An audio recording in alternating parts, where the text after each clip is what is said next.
Sunday shop do do do do do. Sunday shop do do do do do. Sunday shop do do do do do do do. Ah. Hello, hello, hello. Hello, Andrew, and hello, Jeff. Look at that. Starting out with the cool dudes. And Sammy, you're right, Yella. Love you too. Love everyone. And Adele is here already. It is a takeover.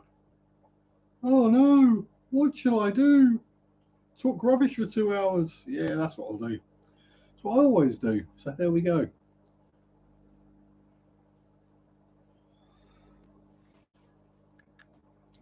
So, yeah, so what have I been up to this week? Not a lot. As usual, really. You know, my usual kind of week. Water changes, pleco poop, go for a bike ride, work, sell fish, do a live stream. And here we are. That's pretty much how the week's gone. I know I could go into deeper detail than that, but you know, suffice to say, we've got 70 less plecos and 30 less shrimp right now. So,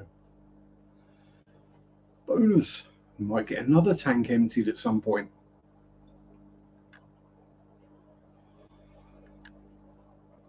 Missed me last night. Well, I was working and I hear you had some issues. Yeah, so I mean, yes, I'll finish work before we start or before you go live. But now it's the case of getting home and having jobs to do because I'm lazy and left things too late. So I had to do things like go shopping and sort the rubbish out and tidy up and yeah, all those things. The amount of mess I make in a week is quite unbelievable. I'm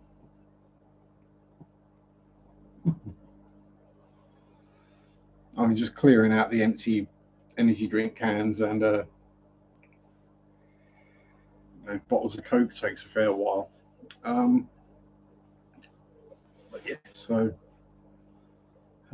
yes, fish sold, shrimpy sold. Possibly shouldn't have sold the shrimp because I don't think there's too many left in there. I'm an honorary American. Oh dear. Can I be one of those weird socialist Americans that everyone hates? And I've got all the various updates coming in through from BoobTube. There we go. So, well, I mean, technically, you're an expat, you know, so good job you didn't say Frenchman, indeed. Oh, go away, old. Yes, definitely not French. I'm a John, not a Jean.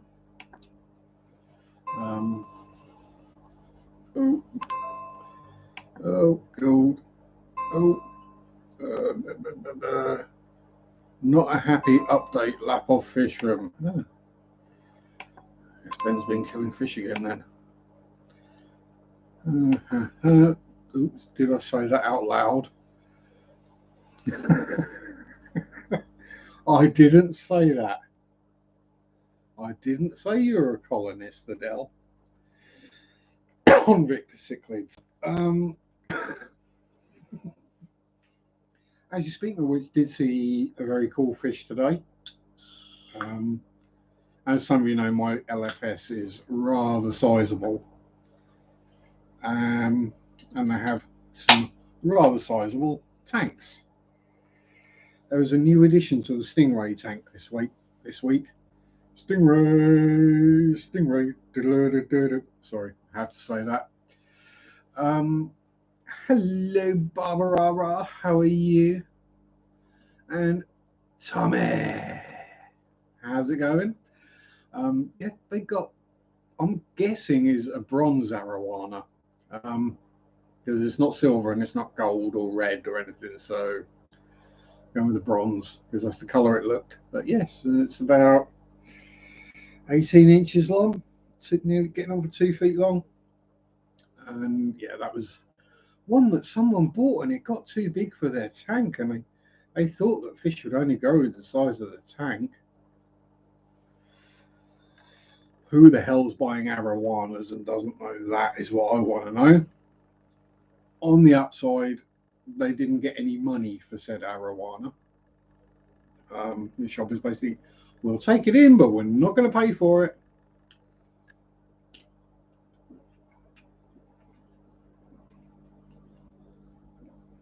Obviously, if someone with a big enough tank who wants an arowana comes in, they'll sell it to them. Bonsoir, Angelique. Oh, Tommy just finished weed eating, or has done like a child with a weed eating a pile of oak ash. With a huge ash cloud has to be done. It's like when you got the drills in your hand and you have to do the robot dance. Pull the drill trigger and move your arm and let go.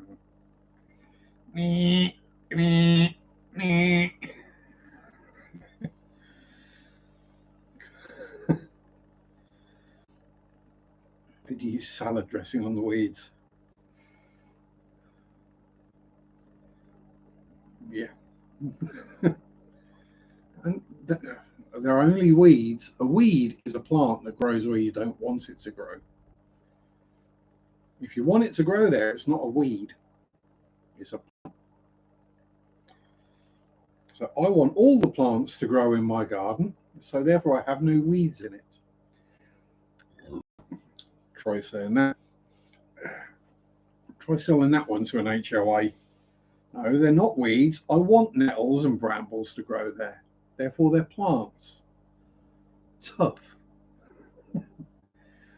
No, there aren't dandelions growing in my lawn. There is grass growing between my dandelions. Yeah, I'm the kind of person that would pull up all the grass and just plant more dandelion seeds. Ooh, it's a bit windy inside as well as out at the moment. Called a pollinator patch. Yes, a wild garden, a nature garden, or yes, it's called stuff that actually does good for the local wildlife and the environment in general. Unlike that patch of quarter-inch long grass. Salutations, fish family pod. How are we? Has some very large, very invasive weeds around here. You can take care if not careful. Nature always tries to win. Exactly. And Rinoxky, how you doing? Long time no see, sir. When did I last see my pond? Right now. It's not that overgrown on that side of the garden at the moment. I do need to get out there and start clearing it again. Because what I cleared, because we've had a nice summer this year where it's been cooler and rainier, everything's grown back twice as quick. Bruiser and Nabo, how you doing? The birds will have a bumper crop of blackberries this year, that's for sure. Only place I weed eated. Weed ate. Correct grammar, Thomas. That's why we call it a strimmer. I'm going to squat while looking at Sharpe's face and listening to his voice. It's Sunday already. I have no energy and a lot of water changes to get done. That's why I do mine on a Monday. Because otherwise this live stream would mostly be my backside. And that camera's seriously on the hurt again, isn't it? That bit better? No. I don't think it's the camera on the heart. I think it's the bar stool at laptop's sat on that's more on the hub than the camera. Yes, welcome all the cool people. And Still Waters here as well. Best decision I made was automate the water changes I'll be done in. I'm not going to automate, but I've got some ideas about ways to drain these down all at the same time. But that's going to involve buying lots of weird and random little plumbing bits from work, and then yes, it's whether I do push fit and plastic or whether I do compression fitting and copper. Weirdly, the copper might work out cheaper. Summer was okay while it lasted. It's autumn now. Hello, Rebecca. Yeah, I mean, summer is best when it's a Tuesday afternoon. That's the best kind of summers, when you get them out of the way and over and done with quick. Can't complain. 75 gallon use buckets with a few tips. Oh, sign myself up for it. Yes, exactly. I also have to do 2 other things. I'd do all mine in one day, and that's all bucket brigade. Yeah, so basically I'm wondering whether I can, using combination of common plumbing pieces, copper might actually be a good idea because it might kill some of the snails. Basically make a big T-shaped thingy that hangs down, and then just go and stick that in the bucket. Not completely restarting my 130 with buckets of sucky. Copper is cheaper if it is stock damaged. Oh yes, and who is it who unloads it and puts it away? I wonder. Yeah, I mean the problem is if I want to do the plastic, then the plastic pipe you got to buy 50 meters of, and I need like 2 or 3 meters. So it might be a case of seeing if I can snaffle a bit off of a plumber. I mean, I think the worst one I had to do water changes was that thing when I had the columnaris breakout. Not columnaris, yeah, camellanus breakout. Because I emptied it and refilled it with buckets 3 times in one day, just making sure I'd got everything pulled out that might possibly be a camellanus worm, and it worked because I've not had any since. Oh, hello, Orchid and Endlers. O&E. Adele wants a python. Behave, Sam. Yeah, pass. What's Rebecca looking at? Oh, God. What has Rebecca been? Won't let me scroll up. Oh, no. It's that funky monkey person again. God, I thought it started to smell funky around here. Apparently I smell like Prime. Well, you know. Better to smell like Prime than smell like funk. Ah. Bruiser's logo. Fair enough. How you doing, funky monkey?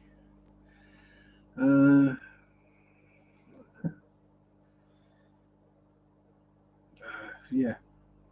Funk always throws me for a loop. It's because I'm not used to reading all caps. I'm used to writing it. We use Brute. Yes. Brute or Old Spice. And that's if we're feeling up to date. If we're not, we break out the High Karate. And if we're feeling sporty, we break out the Insignia. Yep, there we go. Yes, exactly, Jeff. High Karate. Those of us of a certain age remember those things. I take it everyone who knows these things got the gift sets for Christmas as a child or a teenager. The ones where you get a stick deodorant, some kind of usually shower gel, despite the fact that you didn't have a shower. And then aftershave. And it's like you're 12 and you never shaved in your life, and people are buying it aftershave. And come next Christmas, you get another bottle, and you've not touched the first one yet either. Then you figure out it's flammable, and you suddenly start going through it. Old Spice 40 years ago got me a lot of action. Aqua Velvet, oh dear. Yeah, these days I just go with whatever's on offer. If I need a can of de-stench, I just go for whatever's on offer. Because even the bloody Lynx these days is expensive. It's like £4 a can. I was like, what? Yeah, the smelly teenager smell better kit. Exactly. Old Spice smells like teenage regret. As long as it don't smell like Teen Spirit, we'll be all right.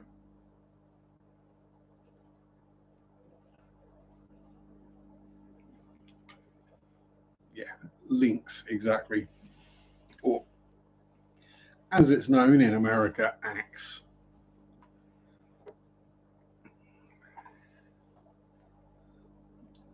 Or if you go into a Warhammer store in the summer in the UK, that scent, that waft that you get about 3 blocks down the street, that's nerd. That's what that smell is.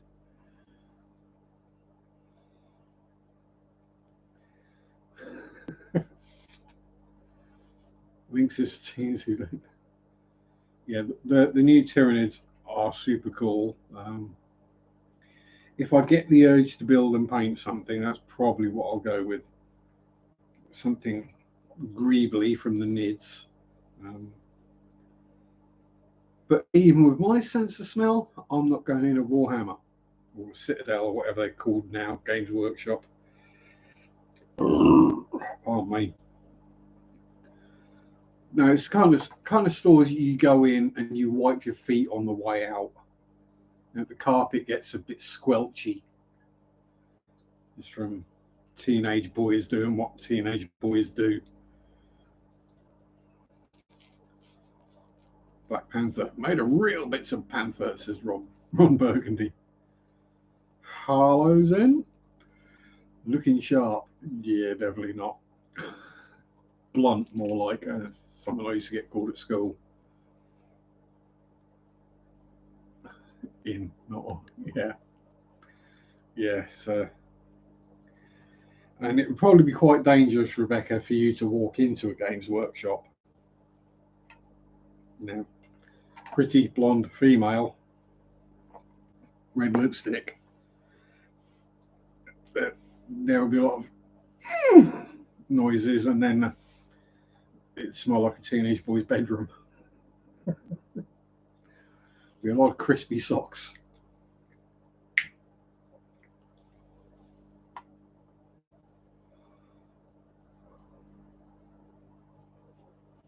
In terms of plumbing, cell risers or springers, that might be the ticket. Yeah, the thing is, any plumbing fittings I get are automatically 20% off. I work in a hardware store, so and if I only need one or two or a little bit of something, I just ask one of the tradesmen that comes in. What happened to the good old days when man used a hunk of charcoal and some tree bark? Oh yeah.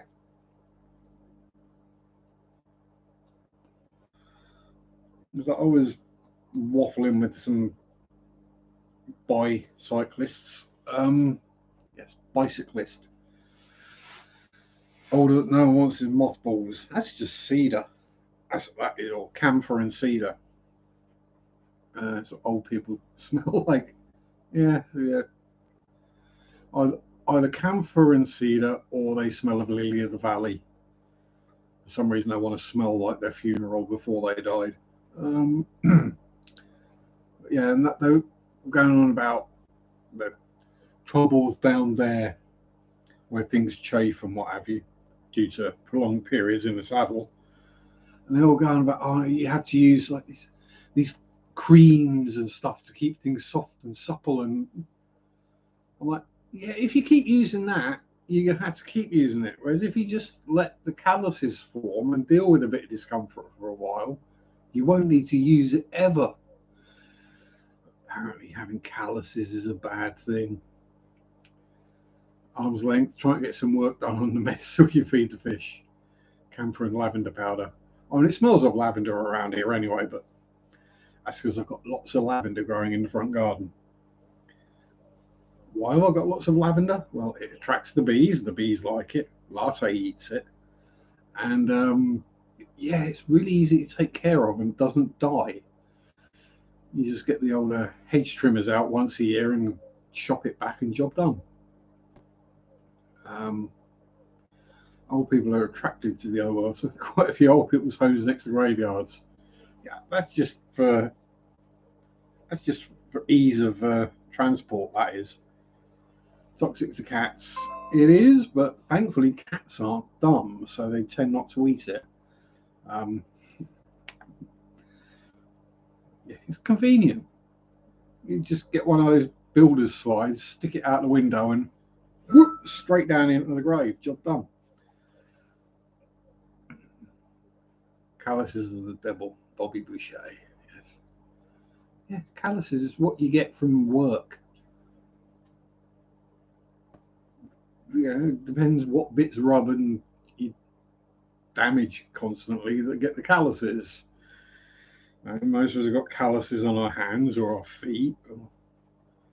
I'd have thought it's just common sense. If you let them form, and then you don't need to keep buying chamois cream, as they call it, because they can't pronounce chamois for some reason. So cats and dogs are allergic or intolerant to everything. What happens when you inbreed stuff for centuries?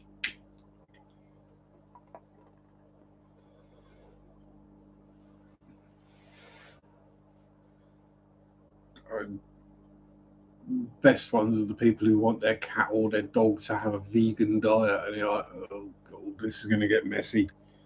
And then they complain why their dog always has the runs. Give it some bloody meat. Well, I mean, dogs will just eat anything they see us eating. Scuddy aquaddy, how you doing? That's what it is. Dogs see us eating something and they want to try it. Rabbits are the same. And cats, if they see, yeah, they should be if they're not, because it is animal cruelty. But people do it. If you want an animal that's vegetarian or vegan, doesn't eat meat, get a rabbit. Don't get a cat or a dog. Rabbits live on hay and green leaves. I think that's about the most vegan diet you can get. Well, I mean, they do eat one animal product. They will eat their own cecotropes. Yes, rabbits eat their own poop. They actually have special poops they do for the purpose of eating, which is really cool.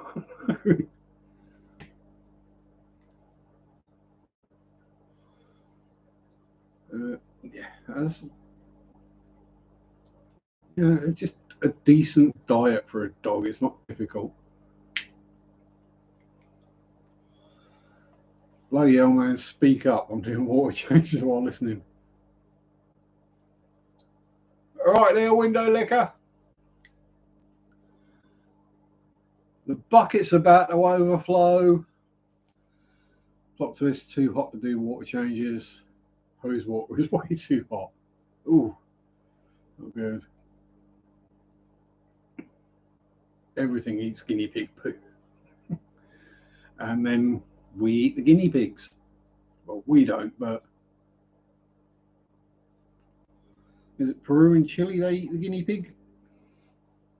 No, not a lot of meat on them, gotta be honest.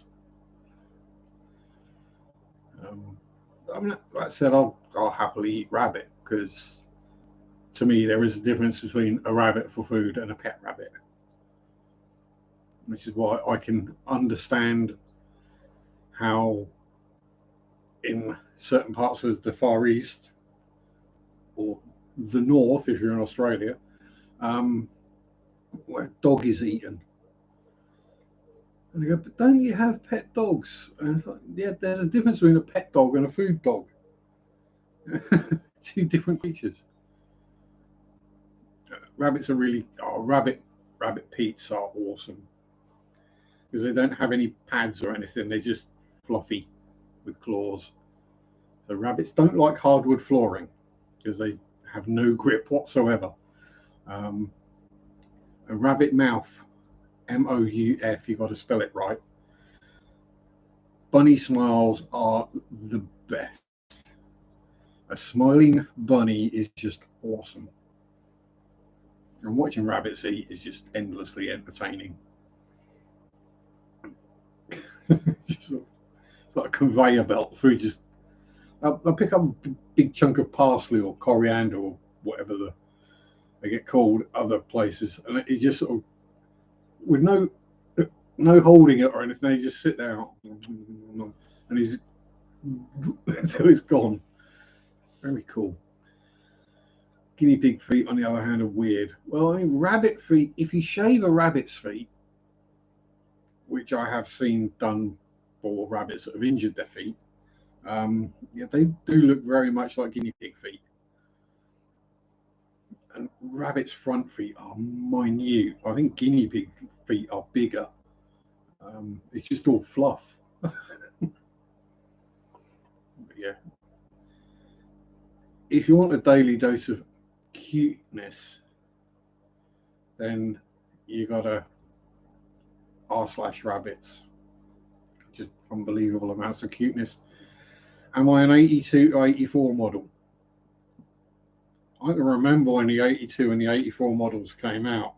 I'm a 76 model.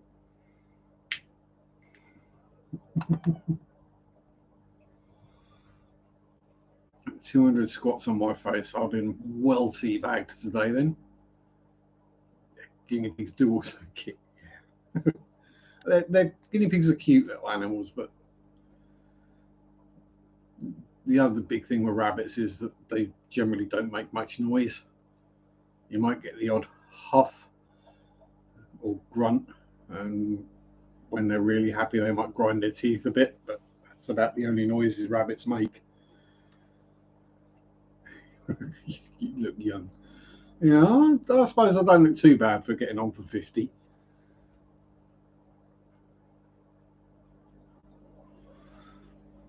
People do mistake me for being younger fairly regularly, which I suppose I should take as a compliment, really. It'd be like if older people are in, I'm dealing with an older customer, and no, there was someone yesterday who started talking about music, and they're like, "How do you know that?" And I'm like, "I was alive. I remember the 80s. It's the 90s I have troubles with."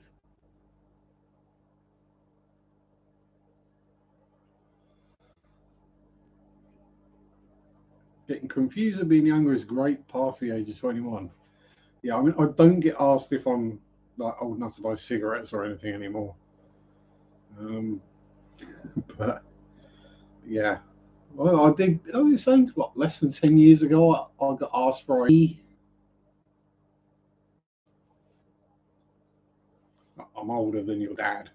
Bog off. No, I don't have ID actually. But now you've asked, you have to check. So I had to call over an older colleague to double check that I was over 15 so they could sell me the 15 rated DVD. Problem being that the cashier was under 18, so yeah, I don't have any ID. No driver's license, no passport. It does make things a little awkward sometimes, but yeah. Generally, I don't need ID, so for the once in a blue moon I do need it, I've got, birth certificates and stuff. So Dennis can't remember the 70s.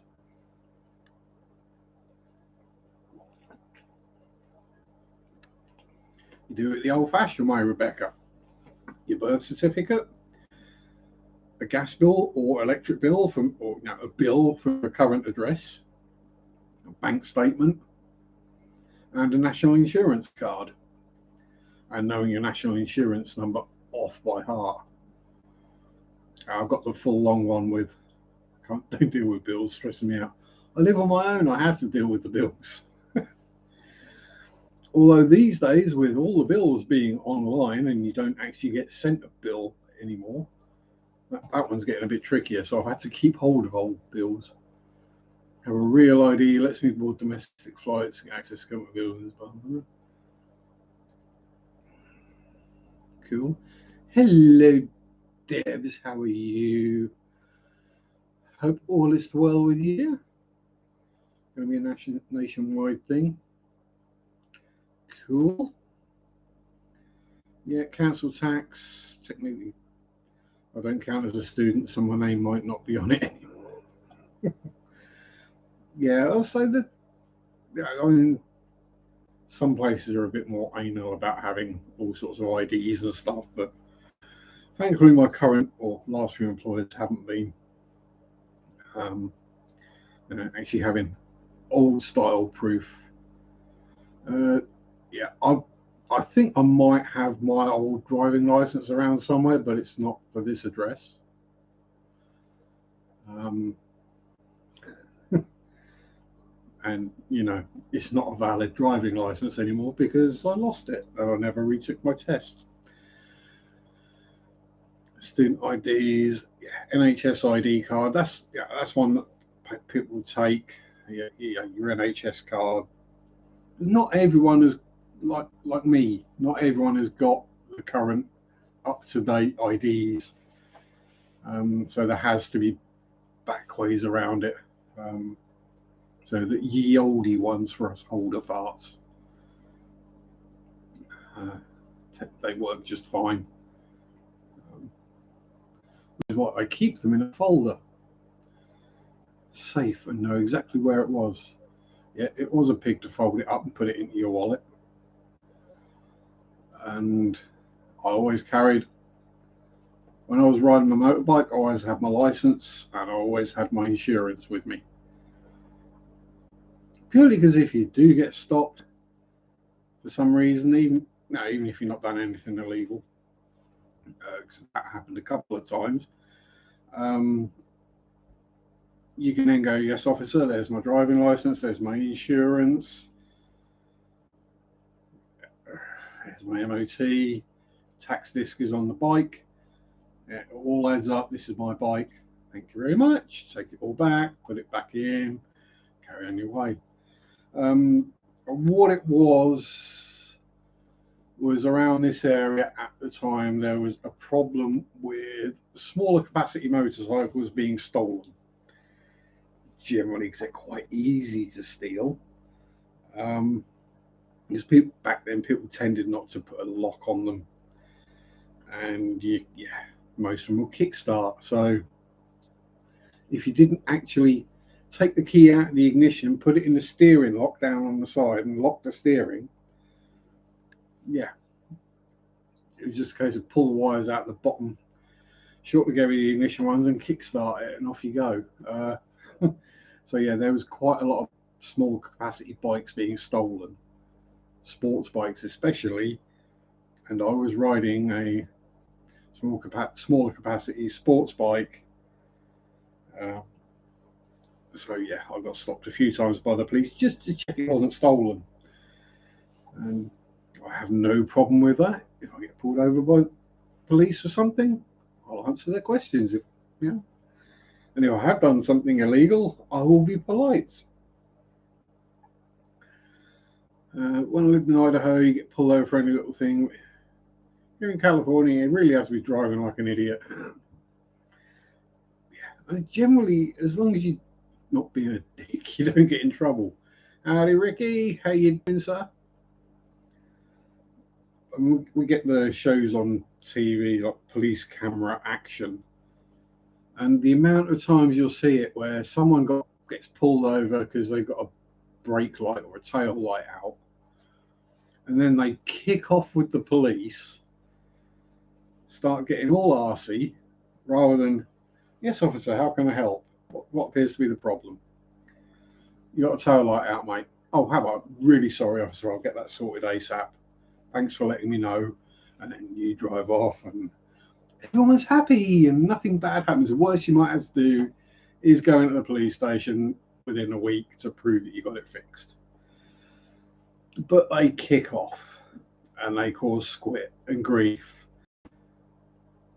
And then the police search the car, and they find the drugs or the stolen goods in the boot, trunk.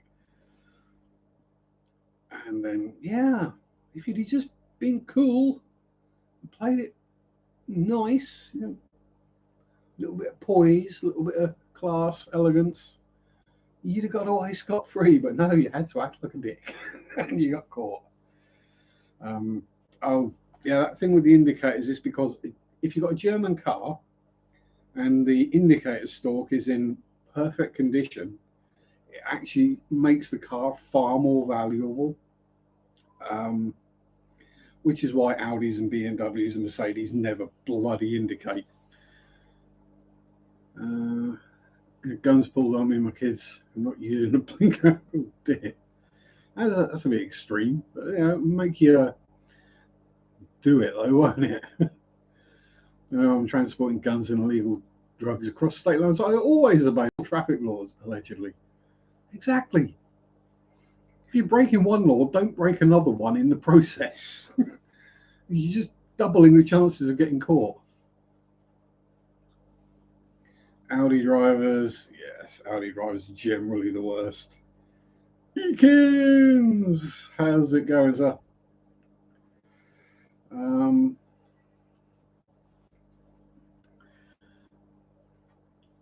Yeah, just don't be a dick. Really quite a simple rule to live by. It makes life a lot easier. But yeah, Audi drivers normally do suck. And Range Rover drivers, they're probably even worse because they think they literally own the whole road. But they won't pull off to the side and get their tyres dirty on a back road that's a single lane. They'll make the other person get out of the way. They can't get their off-road or off the road. I mean, I had a Range Rover the other week. Cars parked on their side of the road, so they came over to my side of the road and just kept coming. I'm riding along, and I'm like, they're not going to stop. I'm going to have to get out of the bloody way. So swerve up onto the verge, flick him a bird and string of obscenities, and then carry on as if nothing had happened. Want to know why Subaru drivers drive so bad? Spell it backwards and you're a bus. Yes. It's what you have to get fairly regularly if you drive a Chevrolet or a Dodge. Extreme, pulling into a park right next to the police station, a blinker on till I cross the line. Worse. Yeah. Go and pull on the IDO for a lot less. Which I can't do hills. Also, people shouldn't tailgate me. Yeah. Yes. I got both of those cars. Yeah. It's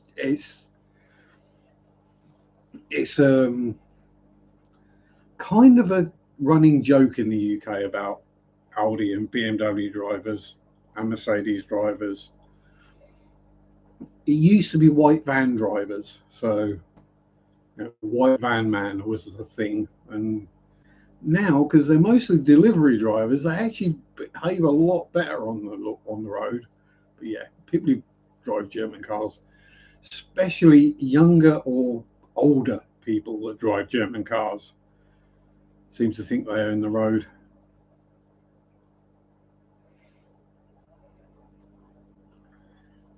Yeah, I mean, there's quite a few Subarus driven around here, but they're a good farm vehicle. And it's a rural, farmy area, so they're generally driven by farmers who are more used to driving tractors. So they generally go about the same speed.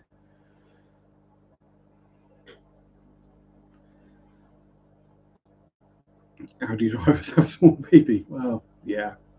I joke about that. Nadine drives an Audi, but her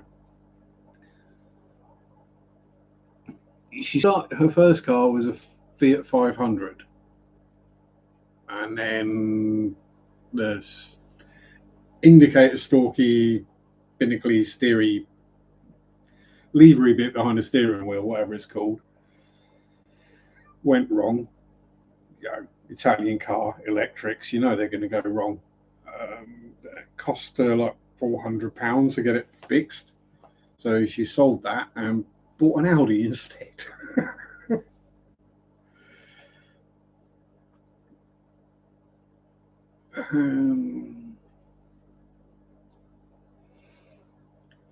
Now outside, guy drove by on a motorbike without a license plate. Cops just drove around them. Yeah, pull you straight over here.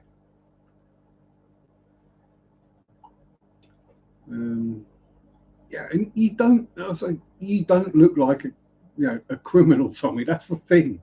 You look like an all-American good guy. It's. I mean, I can understand someone pull an aquafunk over, but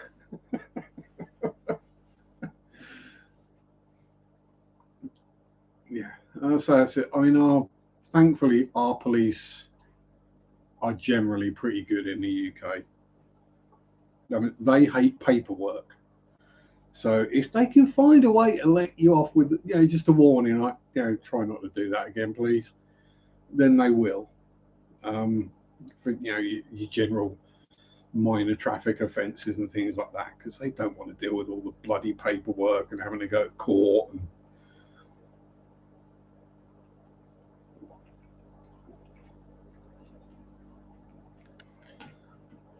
Plus, they aren't armed either. Most of the time, if one of our policemen actually uses their taser, they tend to get in trouble for it.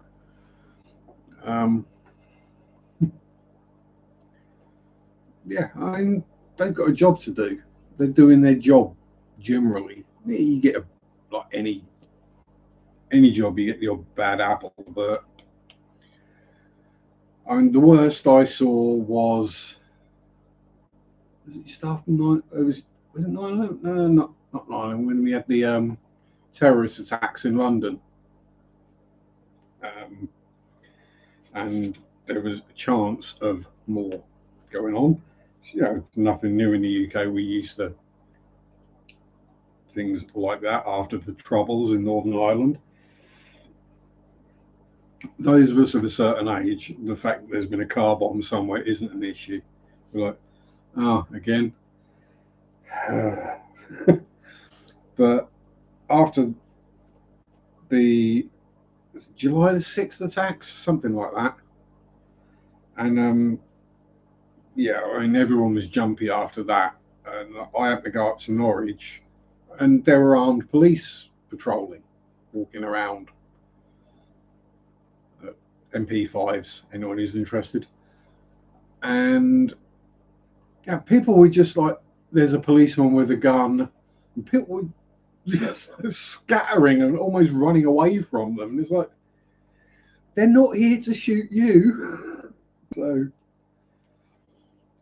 I just made a point to not walk up to them, but we're walking towards each other. I just keep walking. Afternoon, officer.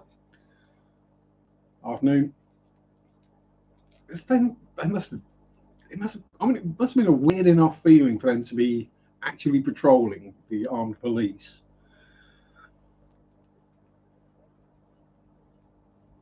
It must have been weird enough for them, but then to have literally everyone just petrified of you.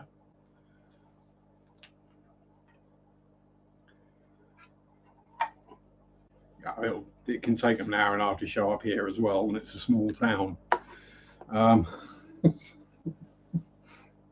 One time when I was working at One Stop, we had to call an ambulance for a customer who had a fall outside, elderly gentleman.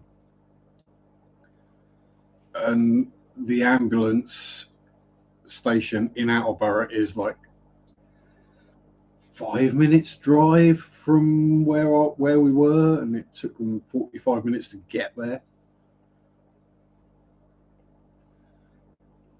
Takes an hour and a half to answer the phone. Hello, Jenny Lynn. Been lurkifying. That's all right. Lurk away if you want. I can probably fill up 2 hours with random waffle. Oh, just being ill.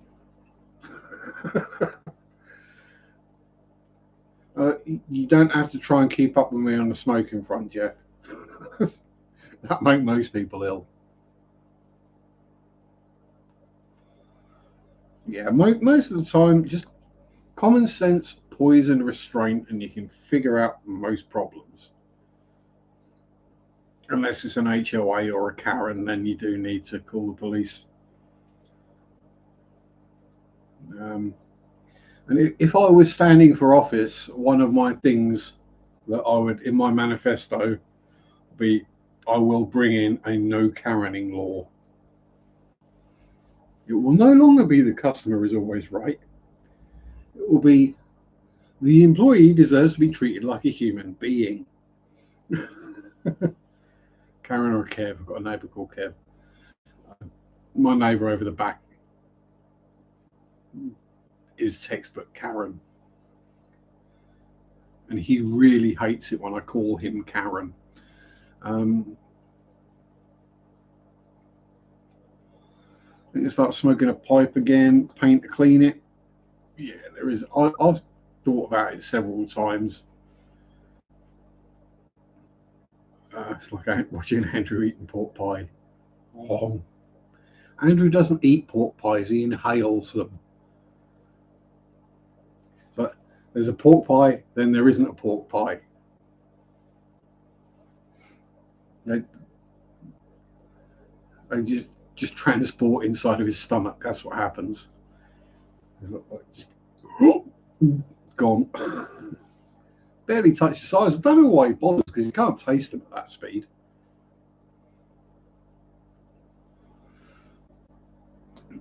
One of these days he's accidentally going to buy a gala pie, and then he'll be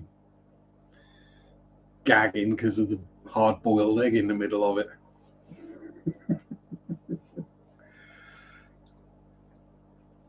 Yes, they sell pipe tobacco. It's a lot cheaper than rolling tobacco. Don't try.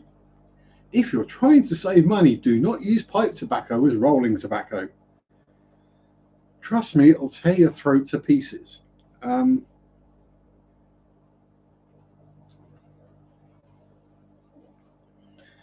to be judged by 12 than carried by 6. That is a superb.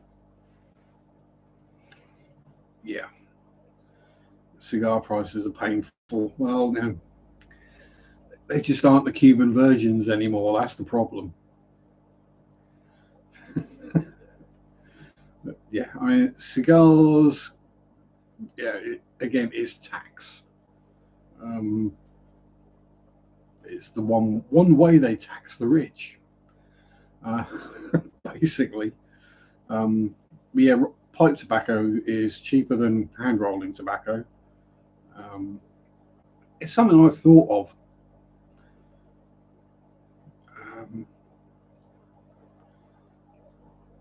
Yeah, it's.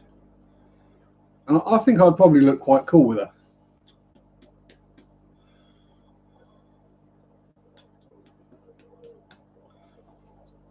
Why don't they make vapes in the shape of a pipe? Yeah, that'd be cooler.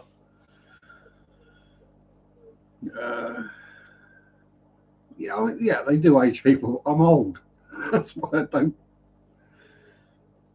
It's just that whole making sure it's gone out before you stick it back in your pocket.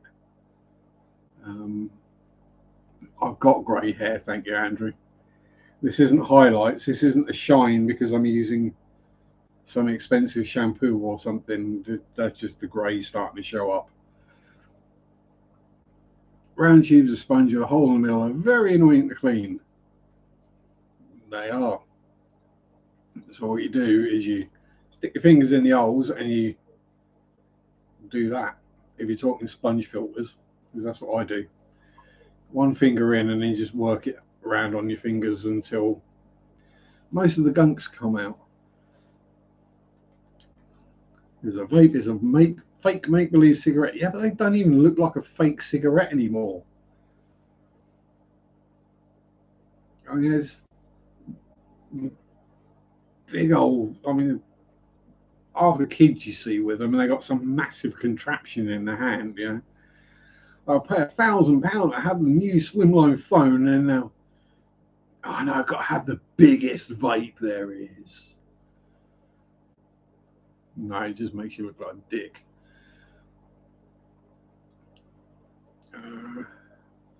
Jeff, I don't like my premature grey. That's what she said. Yes. I'm good at that's what she says. And doo-doos and poo-poos. Hello, Cold Water, previously known as Maple Street.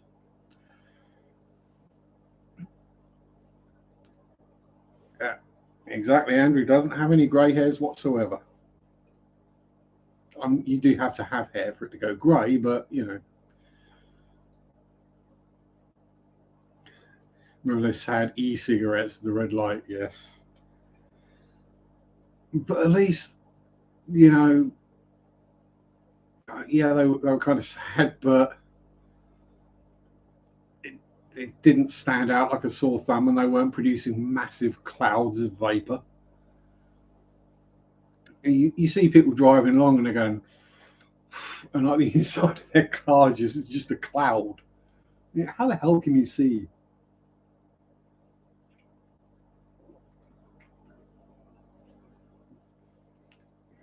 I like my micro version of C3PO's genitals. Exactly, Jenny. Embrace the grey. Yes. Yeah, it's a natural part of getting older. Some of us will go grey. My beard is virtually all white these days. So that bit went grey and that bit is following on slowly behind it. We tried RSOs. Babe came out, I thought it was an e-hookah. Yes, that'd probably been better. Raining in Texas, the end is nigh. Noah, get building that ark, mate.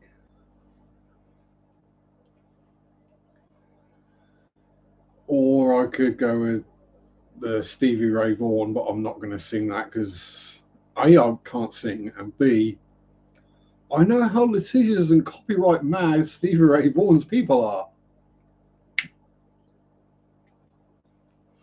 Mow it, you donut. Evening, Tampa Tom. How you doing? Are you mowing? And are you mad? Well, we know you're mad. We're all mad. So I'm on a foam and seal the underside of the house on skids, making monsoons, boom, floating cabin. Yeah, get enough 55-gallon drums, fill them up with expanding foam, and yeah. I mean, as Deb says, Jeff looks very distinguished. I say he looks like Magnum's dad. That was from Magnum back in the early 80s, by the way. Not what Tom Selleck looks like now. I think Tom Selleck's probably older than Jeff. That's not how Texas make excuses for the weather. Got cold, shut the power off for 2 weeks. Yeah.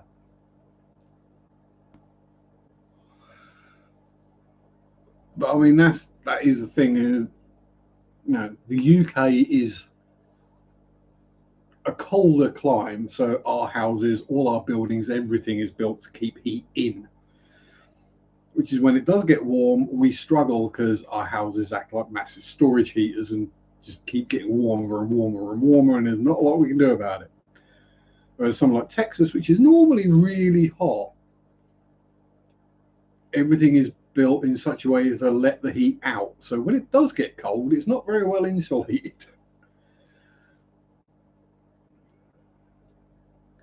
There's in Portland saw a ton of full-size houses in the river.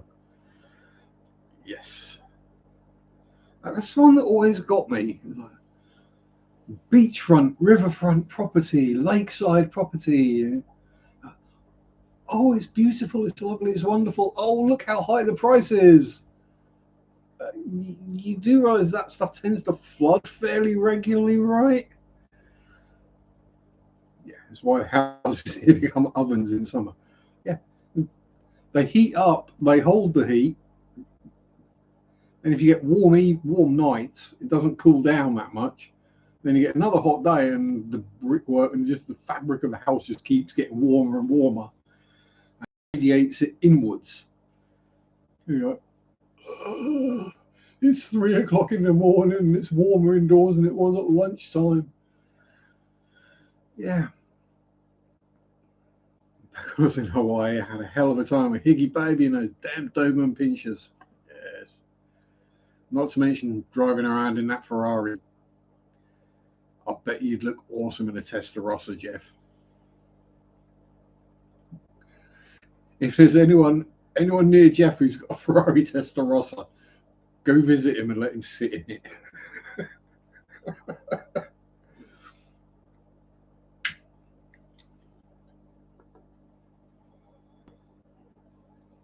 When it does get cold, Texans can go to Cancun, just like 10 Cruise. Oh, yes, I remember seeing that. Yes, there's a state of emergency. I am going to run away somewhere warmer. Yeah, that's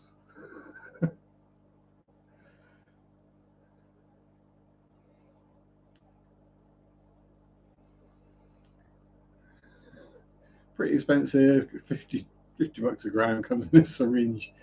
That sounds like something else that you'd normally buy in a syringe.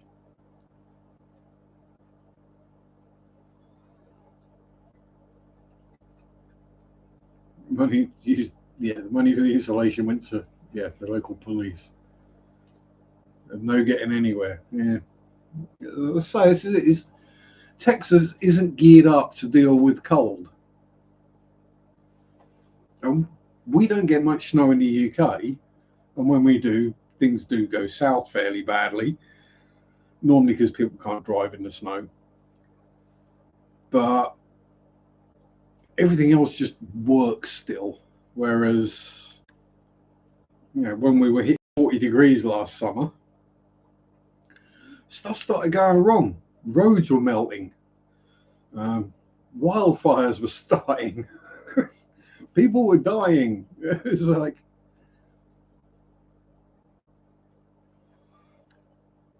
yeah, exactly. I mean, we got snow this year. We had about that much. I mean, I was cycling to and from work in the snow and didn't have any issues. California sees the wildfires in Canada says, hold my beer. Yeah. I'll say it's different parts of the world have different basic natural climates, and we're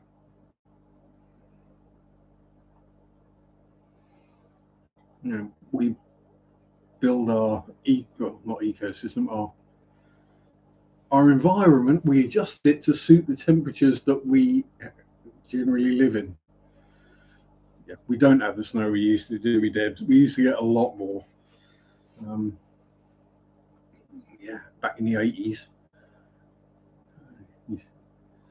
you wouldn't get a weather warning for like 1/4 of an inch of snow with all the weather reporters out and about in the snow telling you to not go out and about in the snow. The reason they didn't is because they couldn't when it did snow. I think these days people are just so, oh, it's bad. We get weather warnings now. We've got a weather warning for the wind at the moment. It's really not that windy. It's not even what I'd call, it's nowhere near gale force even. Yeah, you have just cursed yourself, Jeff. Yeah, and we still had to go to school, Debs, exactly.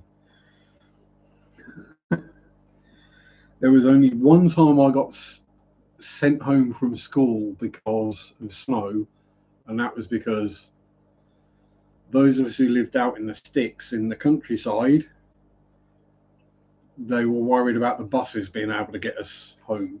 So those who lived in the countryside got to get on the bus and go home, whereas the kids who lived in town had to stay at school. And the only time school was shut was October 1987, and I think we all know why that one was. And Muggins here still got sent to school, got there. School was shut, turned around and came home again. By which time my parents had both gone to work and locked the doors. State was always unprepared, got to be intentional at this point. Wait until after it's icy and then trying to spread the sand. As I say, in a country that is more used to snow and ice, more likely ice, if the forecast is for it to be below freezing, then the gritting lorries will be out the night before. There's a serious problem. No, you've actually got weather when they bring out the meteorologists. They go stand by a flood and go, it's been raining. Or it's up to their waist in snow and go, we're expecting lots of snow. Oh, jeez. Tell my wife she looks like she's 763,941.94 pounds. $1,000,000. Yeah, so we didn't do the snow days here. Not in this part of the country anyway. Maybe further north I would have done, but again, further north, like Scotlandy kind of way, the people that live there are more used to the snow, so it's not a problem. Living near the Pennines, we used to get our fair share of snow and had to walk home or to school, and school was 3 miles away. Yeah, I was a bit further from school, but yeah. And when I lived in Stortford, if it snowed, it was a 2-mile walk to and from school, and I used to do that. I used to do it every day, so rain, snow, sun. Plot twist number 2, it's as hot as can be, but the water is cold enough for water changes. Woohoo! What do incels and XL have in common? They're constantly confusing things for dates. Oh dear. Yes. And then the incels complain that it's women's fault that they can't get a date, and then you look at them and you go, no, it's not the hot women's fault that you can't get a date. Roadrunner in the front yard. Meep meep. Watch out for coyotes. And anything that says Acme on it, don't touch it.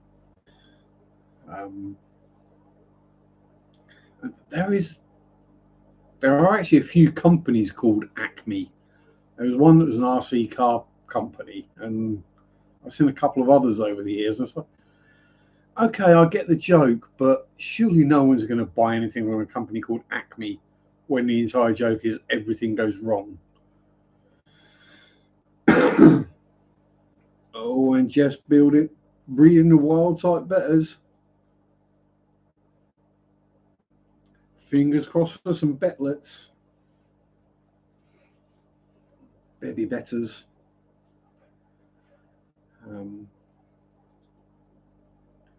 think some brands are, yeah. I mean, sometimes it's a goop. Yeah, but I'd buy goop. Well, if I was looking to start a new tank and didn't have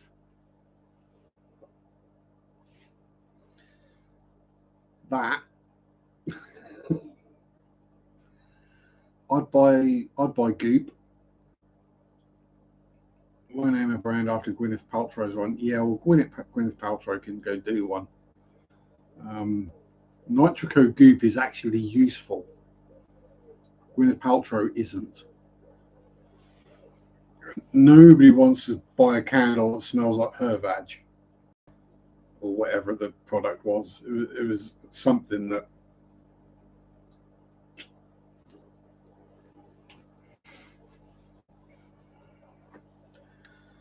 I mean, I'll say I've seen a few people have issues with the Goop, most of which traced to they either didn't put fish in quick enough. Like they put the Goop in, or they ordered the Goop and then left it for a couple of weeks, or they got very, very low KH in their water, which, bacteria need carbonate to grow. So if you've not got the carbonates, then the bacteria die. A big one I've heard is it doesn't handle nitrates that quickly. Yeah, well, I mean, so the ammonia bacteria are the first to grow, aren't they? First to inhabit a system. And then the nitrite munchers, Nitrosomonas, is it? Something like that, are slower to colonize. So that kind of makes sense, but I don't think they're kind of saying it's one of those things where you put that in the tank and then you can add a full bio load of fish. I mean, if I was using it, I would dunk it in there and then I would start adding fish slowly. The drama on their boxing where he just said, I want to see data.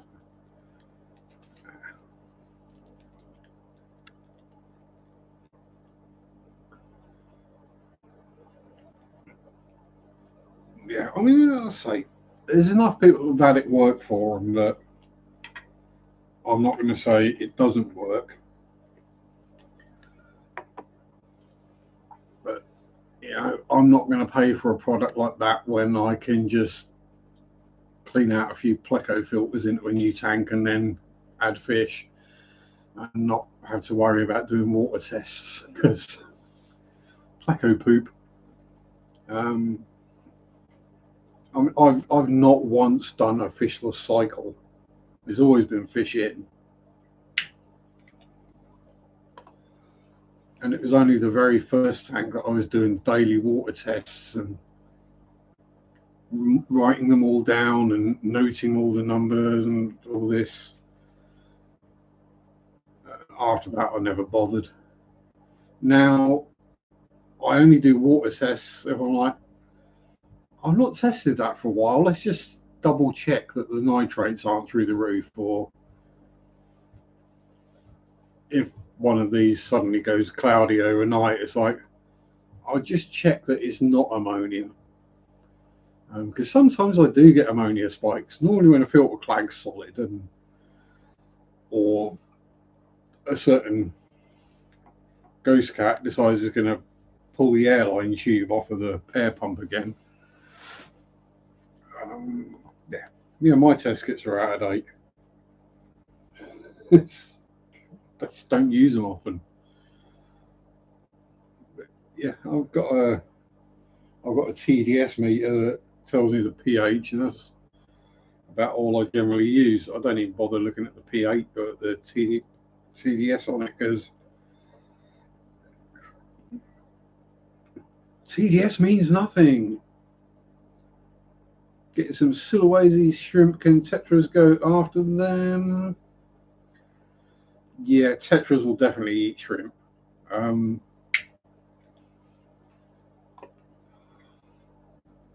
We go, the smaller ones, or ember tetras, are pretty much shrimp safe. They will nobble a few shrimplets, but something the size of a neon tetra will eat shrimp. It's not like you get a big cichlid who's got, neon tetras will just grab it and rip a piece off. Recently found an API test bottle from 2009.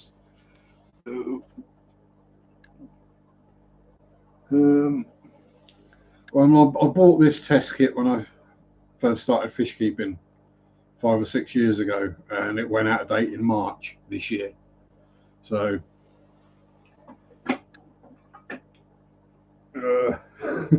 that's really helpful. It wore off.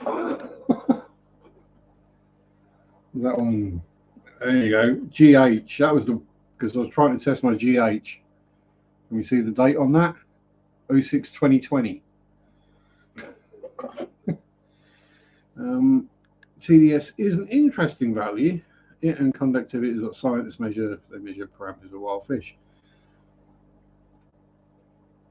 Galaxy Rasboras, CPDs, yeah, they're shrimp safe as well, and pygmy cories, because I've got one CPD left and one pygmy cory left, but yeah, they're in my shrimpy tank.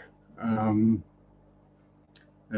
tetras, well, an ember tetra left now in with the get your drink ready, Sam, Nanacara, and the shrimp colony in there is growing.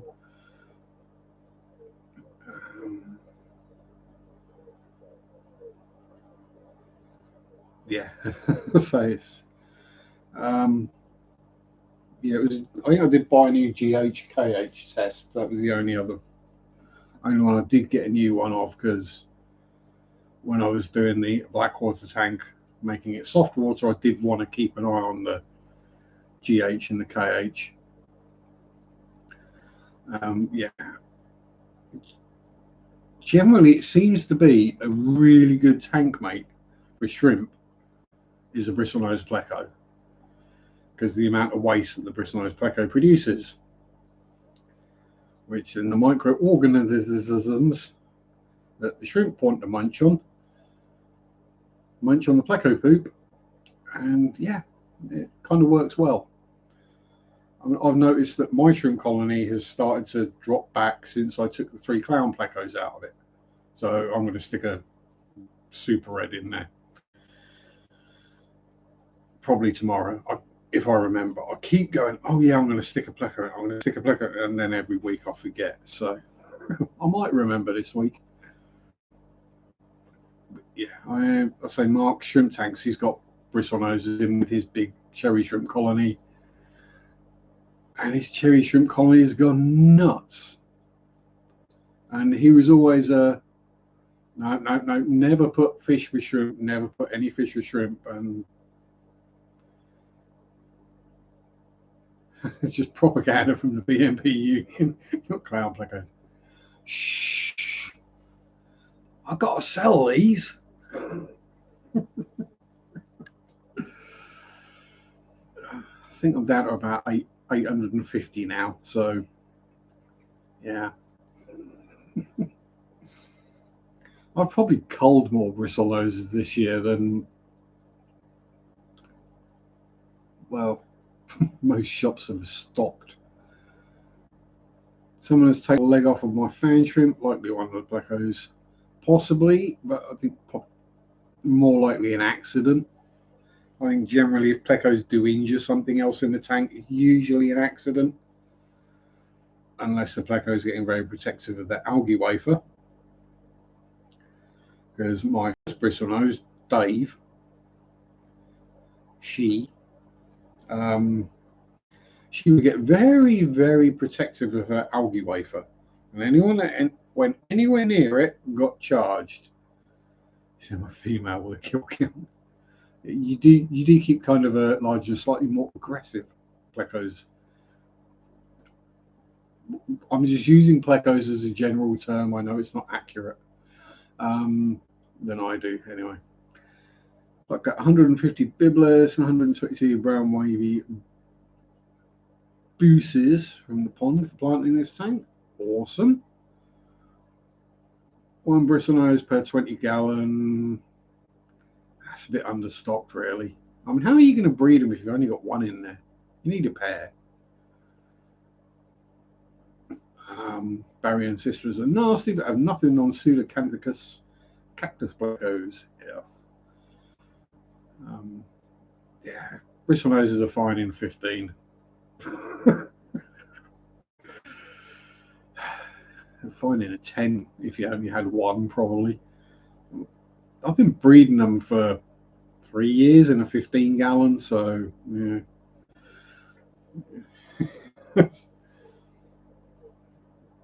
But yeah, I mean, clown plecos, if you've got a smaller tank and you want more fish in it, a clown pleco is a better idea than a bristlenose, purely lower bio load.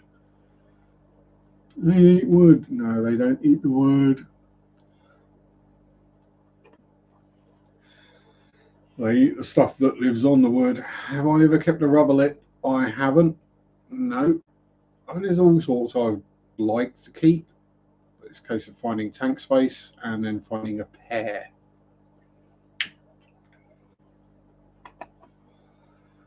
That's generally my thing these days. If I'm going to keep some and I'm going to want to breed it, because then I can make money off of it and it can pay for itself. I know it's kind of cold and calculated way to look at things, but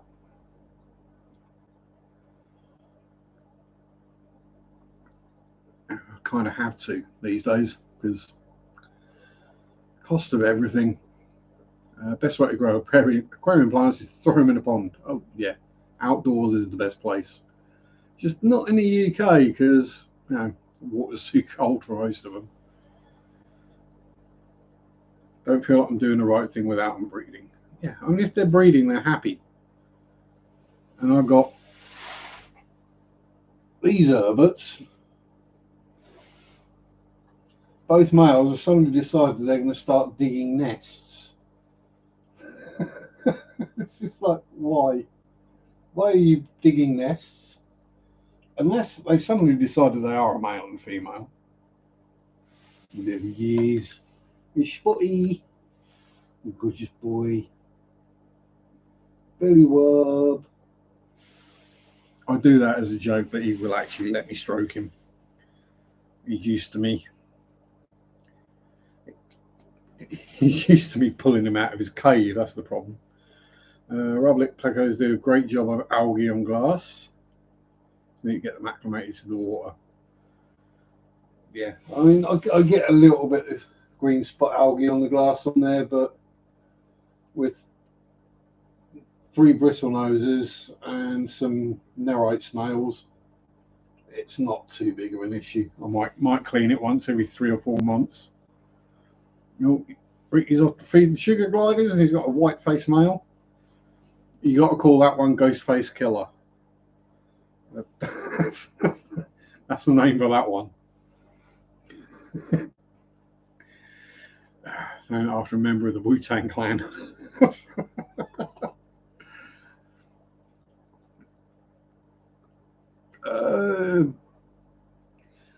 Yeah, rubber lip pleco is nice. Pier had one of the larger, it was 30 centimeters. Yeah, I ain't got room for something that's a foot long. I'll say like that arowana I saw today is like, oh, that would be very nice, but me know have a big enough tank for an arowana.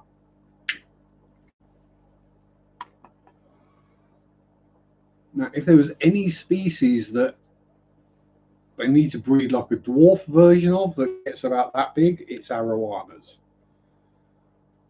Because if someone could somehow genetically mutate them by through breeding small ones together and gradually get the size down, can you imagine how many sort of arowanas that got 6 inches long would sell? The flutterby fish, yep, fairly closely related. The L134, I'd love to breed the L144s. Well, I need a female for that. However, LFS is on alert that if they get an adult female coming, I will do a direct swap for an adult male. and then they will get babies, which they can buy for less than they'd buy them from the uh, distributor, and they'll be healthier.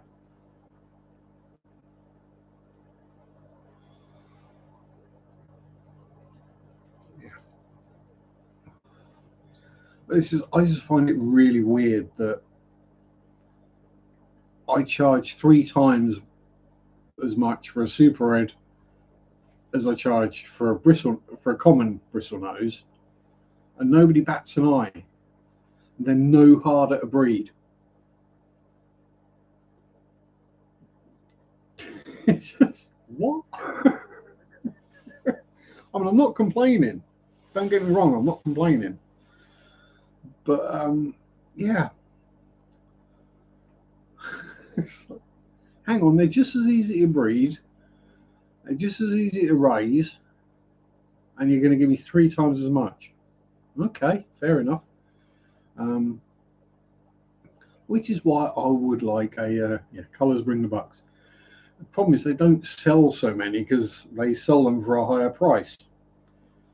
And most people buying a bristlenose pleco are just buying it because they want one of those algae-eating catfish.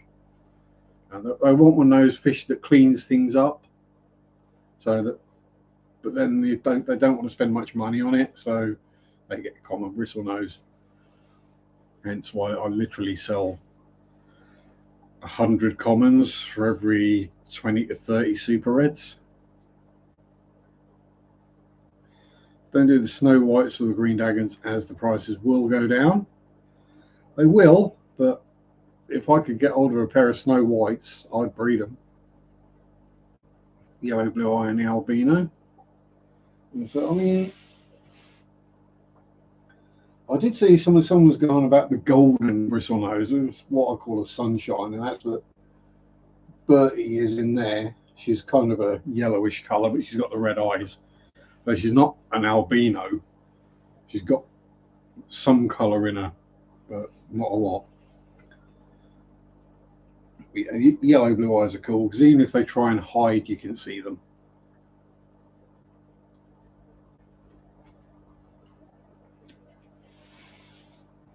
But thankfully, most of my bristle noses don't bother trying to hide. They're normally out and about. Yes. Sorry, albino rather than albino. Yeah, the original thing. Someone was selling them at £5-ish before they got popular. Still good prices, £25. Whatever the L236 is, the Snow White. Yeah, I say if I can get hold of a pair, I'll quite happily breed them. Not a problem. And I would probably get the same as I get for the Super Reds, £3 a fish. So.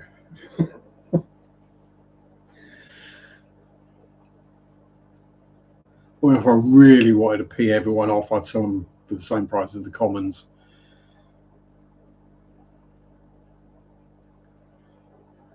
£100 for. Not around here, they don't. If I could sell my bristlenoses for $5 a pop, I'd take next week off. If I could sell all mine for £5 a pop, I would probably quit working. If I could guarantee that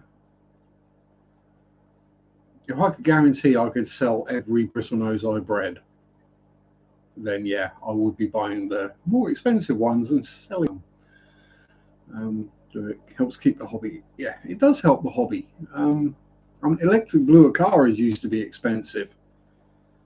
When I bought these guys when they were like that big, they weren't cheap. Then like a year later, they're suddenly dirt cheap because everyone's bred loads of them. Yeah. If my Barry ancestors breed, debating between £60 plus or cheap. Take a loss on feeding and keeping them more as a lesson is why no one should breed them. Yeah, so this is it. if it's a fish that anyone can keep, like any of the various different flavors of bristle noses, then yeah,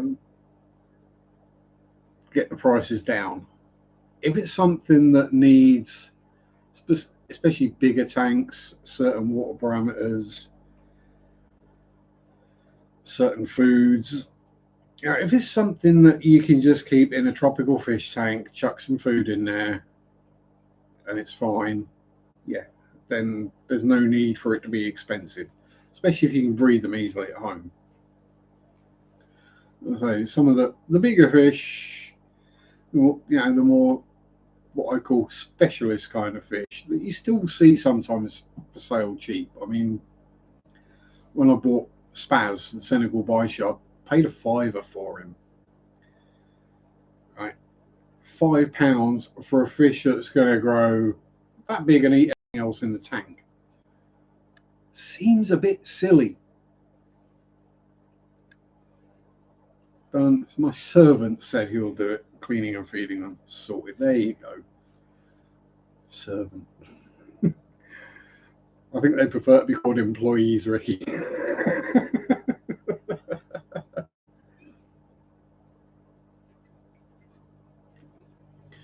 Parancistris auranticaris, the Xantho chubby pleco, are interesting.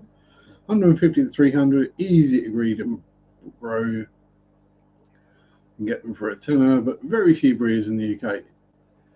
Exactly, it's one of those things where if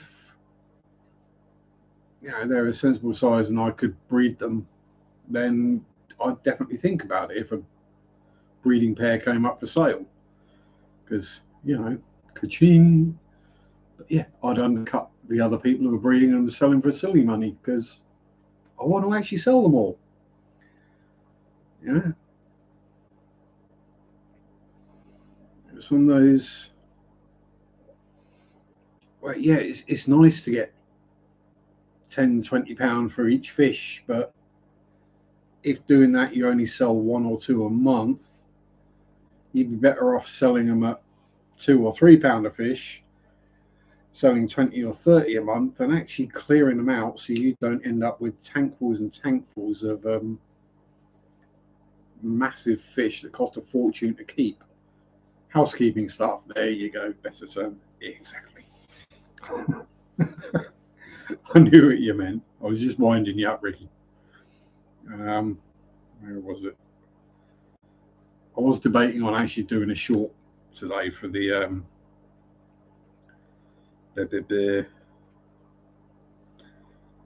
Harawana.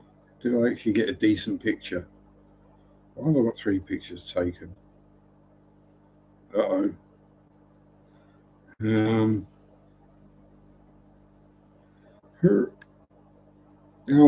on, phone, turn around. So, yes. Oh, will the camera actually pick it up? Yeah. That's what got handed into my LFS this week. Bronze arowana. If it's actually visible. I say very pretty fish, but obviously someone's bought it and it's just grown too big for their tank. What's that? Uh-oh. Why is my boss telling me my shifts have changed halfway through August for one day? I haven't even taken a picture of the original. Oh, camera's playing silly beggars. We've gone blur mode. Yeah, that's not going to come back into focus on its own. There we go. Oh, Tommy's going to go clean out his ovaries.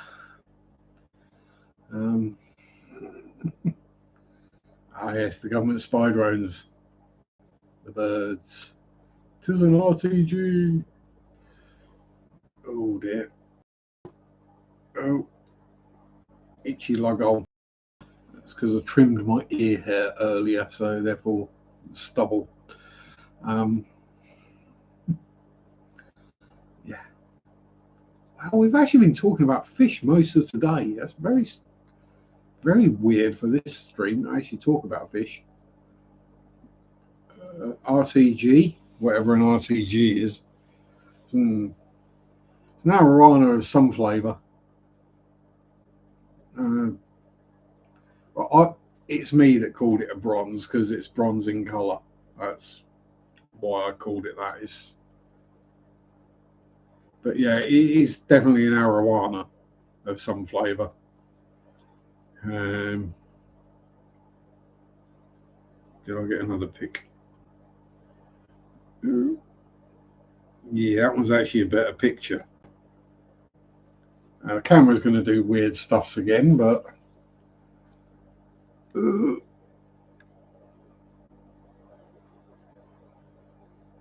we go.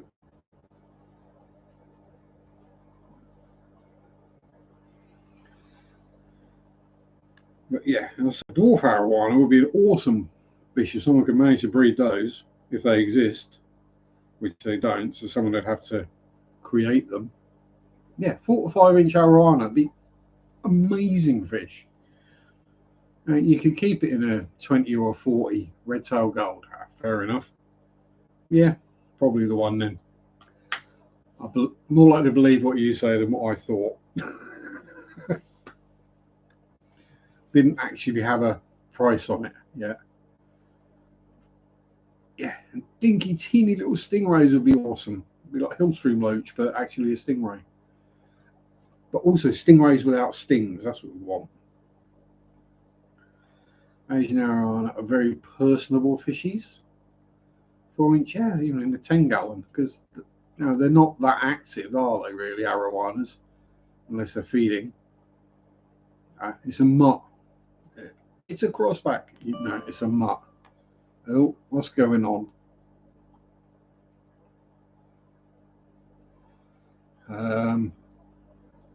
Where'd I go? No. That was weird. For some reason, my old HP printer app decided it wanted to update, and I haven't had a HP printer for years. There wasn't a price on it, so it's one of those where price on application. If you want it, then I think it's a case of if you have to ask how much it is, you can't afford it. That kind of thing. And they do have some fish that they just won't sell, like the Wells catfish, because they haven't got a license to sell them. The large red tail cats they won't sell either. The big moray eel is not for sale, but they did sell the bamboo shark. Yeah, both of those are taken in as rescues from people who they either outgrew their tank or they ate all their friends. Yeah, bloody thousands of orange and black clownfish in there today in the salty section. There's like literally hundreds of clownfish. So I'm guessing someone has probably bred them accidentally or on purpose. And yeah, but that's the biggest selling salty fish there is the clownfish. Love all the arrows, but I prefer the emerald snakeskin gold mine mutawanas. That's what we call them. Just to upset people. Like people going about that OB and I love my OB cichlids. They're mutts. It's a mutt. It's literally what it is. No, it's a crossbreed. It's a hybrid. It might look very pretty, but it's a mutt. Back in the 70s, actually made some decent money breeding and selling pink convicts. Yeah, I mean, convicts, cribs. Yeah, easy breeders that used to sell well. But unfortunately, so many people keep them that The shops don't want to buy them because they just get random people coming in with like a bucket going, "Can you take these, please? They keep breeding. I've got hundreds." So they know they're going to get given them regularly, so they don't want to buy them. So yeah, that's why I don't breed standard cribs or convicts.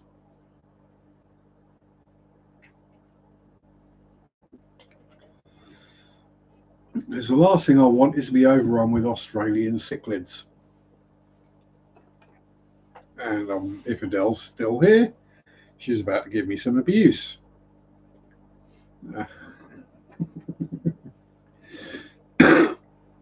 Love you, Adele. Really. Promise. It's all meant in jest.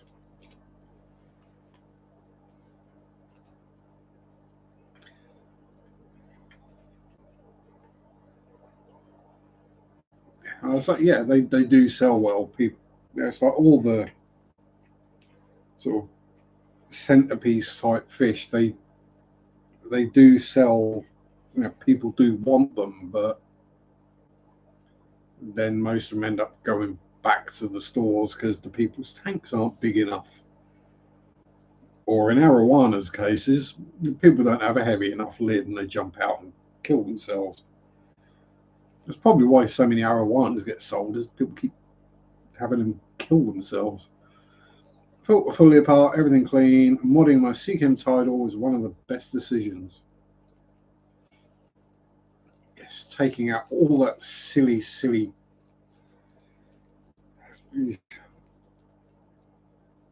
pointless posh gravel, ceramic rings, and Nanacara anomala. There you go. Have another drink, Sam. If you're an established pair, that fish will give you 600 or 6 times the investment cost. Yep, that is the problem. Because if I want to buy a proven breeding pair of different flavour bristle noses, it's going to cost me a lot more than just buying a couple of whatever flavour bristle nose it happens to be. Unless I get lucky and someone decides they don't want to breed those anymore and gets rid of the fish to the LFS, but the LFS does want to have them, because then I'll hopefully get a call. All right, John, it's me. Do you want a pair of these? We want them bred. Yeah, oh, rightio, I'll find a hole. I'll find somewhere to stick them. Yeah, good for the breeders. The more deaths, the more demand. Howdy, Clark. How you doing? Hope all is well. You're not too busy. Oh dear. Yeah, that's a menthol filter. By modding my title, I mean the skimmer is removed, the mid basket is sealed, media basket fixed to reduce bypass, and it's an actual filter now. Woohoo! I'd have just stuffed it with sponge. Still searching for the anomalies. Oof. Yes, as I say, it's one of those fish. I've only seen them the once in a shop. I've not seen them since. Which is why I'm so desperate to breed them and why I'm so peed off they keep eating their bloody eggs or wrigglers. Yeah. I don't know why, because I know, again, it's one of those ones that they're small, males like that big, fully grown. A small, friendly cichlid that is relatively easy to keep and is absolutely gorgeous. Yellow's missing Peter and Shanna. We are not too familiar with Peter, but certainly miss Shanna Banana. I enjoy winding Shanna up. But yeah. Hopefully they'll come back at some point. I'm I'm assuming they just got life stuff happening at the moment. Real life getting in the way of other things. It happens. But yeah, so if I'm getting breeding properly and whatever, if I could have sent you, if I get the breeding and I could send you some, Jeff, I would. But I got a feeling they might not make the travel.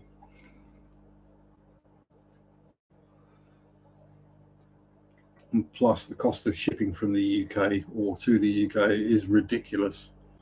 India took in the CITES Act, so possibly now importing arowana is going to be illegal. Some of the ones in the country won't be. So I'll have the monopoly. There you go. Get you breeding them arrows.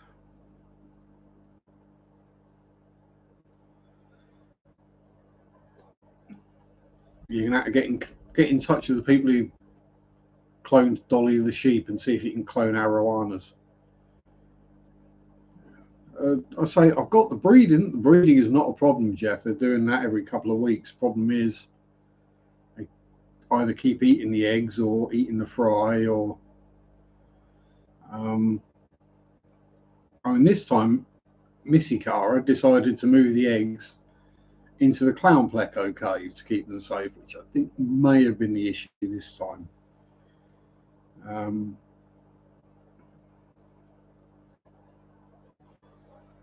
Yeah, we'll get there. You know, the clown plecos do get rather protective of their cave, so hopefully she'll get it figured out at some point. And I think next time I see, I'll say free swimming fry, I'm going to siphon a bunch out and try and raise them some on their own, as it were.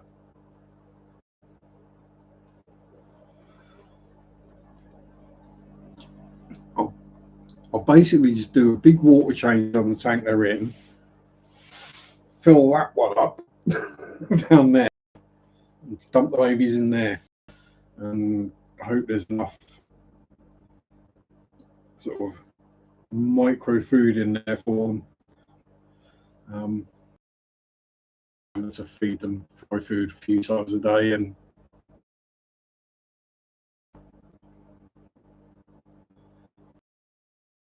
not reds because I don't understand the quality.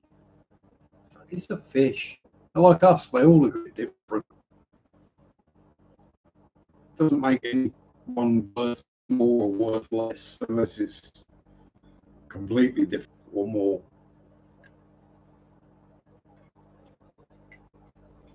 Yeah, we try. I'd rather let nature do its thing. Because let's be honest, if you keep pulling eggs or keep pulling fry, then several times, I guess, for them to get it right. And then eventually they do, and then there's usually no stopping them. I don't know if it's my service or Sharpe, but pictures got really crappy.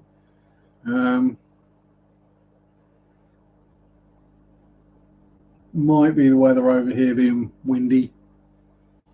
I'm more good on my interwebby front. Could just be my laptop is downloading something in the background or updating something like it did earlier. It does that sometimes. Because generally it only gets turned on to upload a video and then do a live stream. And usually by the time I've uploaded a video, it hasn't figured out it can update itself. Yeah, it's probably my end. Oh, there we go. Yeah, that's either weather or something going on. Probably best just to blame HMS Crap Top. Yeah, I'm not using the cloud. Yeah, because I forgot what the login was, and then it stopped working, so it's not doing anything cloud wise. So I just keep deleting stuff. No longer download CT scans at massive files to my laptop. Yeah, I'm the same with the video files. as soon as I upload a video, I delete it.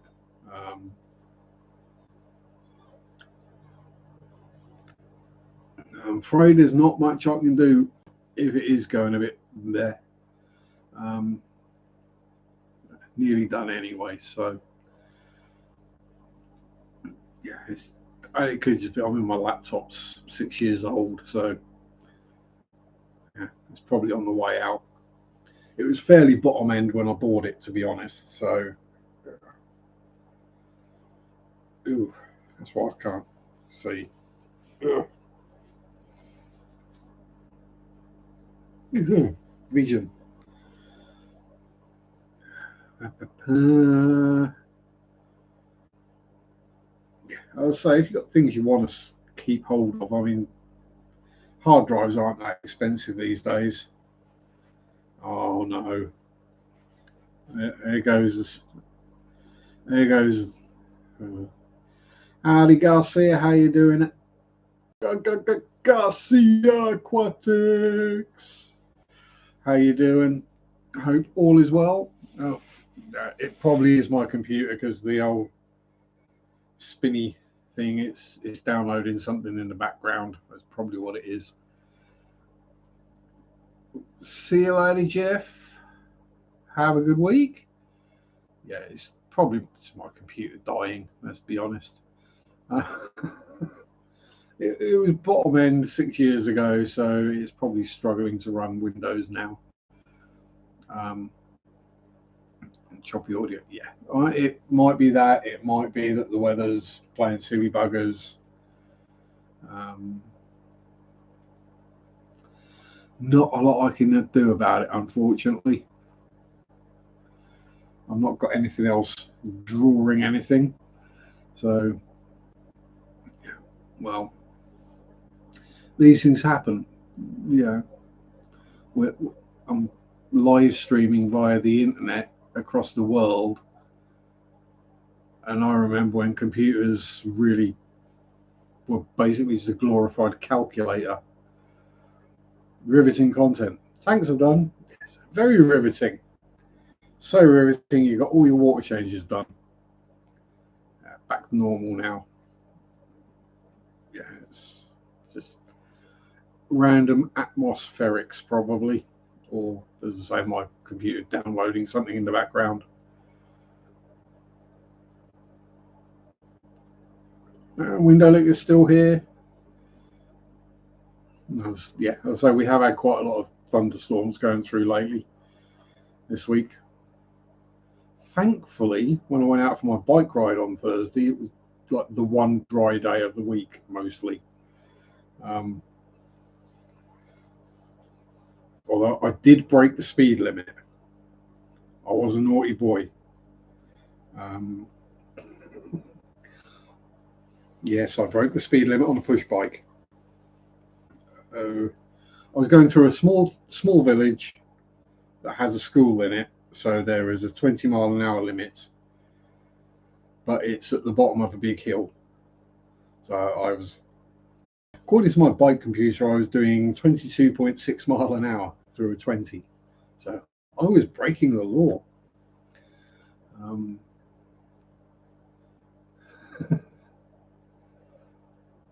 Silly goofy tanker. No, I'm not riveting. I just waffle randomly. When saying about natural climate, it comes out of my mouth. It's bound to happen in a few days. Yeah, don't talk it up, Ricky. Dan, hereby announce my resignation from Maidenhead Aquatics. Will be leaving on 26th of July to join the farm trade as a pig stocks person. Stockman. Yeah, kind of congratulations. I'm sure working on a farm you'll be taking home more money. Be harder work physically, but you won't have to deal with the public. But yeah, sad to see you go. Not that I actually visit very often. You know, I don't exactly need to buy fish very often, so yeah, there is only so much retail you can take. That's the Maidenhead in Norwich. Rebecca, at Not Cuts Garden Centre. Yeah, thankfully, where I work now, we're all mental, so it's pretty good. It's not quite so bad. And most of the customers either know exactly what they want because it's what they do for a living, or they actually accept what we say because they accept we know more than they do usually, or have a chance of actually figuring it out. But yeah, I say onwards and upwards. More money. I'm pretty sure it'll be more money. That's for sure. Plenty of pig farmies around this way, so, and the pig farmers never seem to be short a bob or two.